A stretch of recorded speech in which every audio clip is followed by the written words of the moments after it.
మన ప్రియతమ యువ ముఖ్యమంత్రి ఎందుకన్నానంటే 74లో 47 లాగా పనిచేస్తున్నారు ఆయన. ఆయన మాటలు ఒక్కసారి వినండి. తిట్టినా నేను లెక్క పెట్టుకోను. నేను బతికేది మీకోసరం. నేను పనిచేసేది ఈ రాష్ట్రం కోసరం.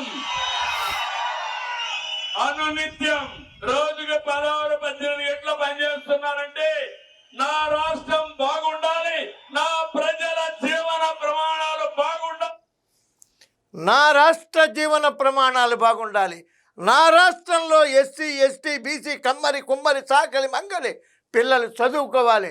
ఆర్థిక సంపన్నులే కాదు, అణగారిన వర్గాలు కూడా అత్యధిక ధన సంపదతో వెలగాలి.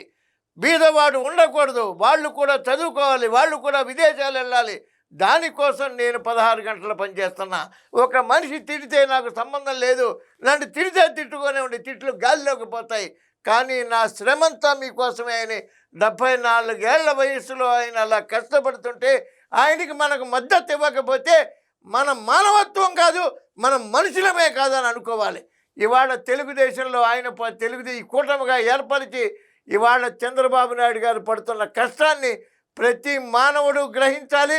ప్రతి మేధావి, ప్రతి విద్యార్థి నిరక్షరాస్యులకి తెలియచెప్పడం బాధ్యతగా భావించాలని నేను అందరినీ ప్రార్థిస్తూ అమ్మ ప్రసాద్.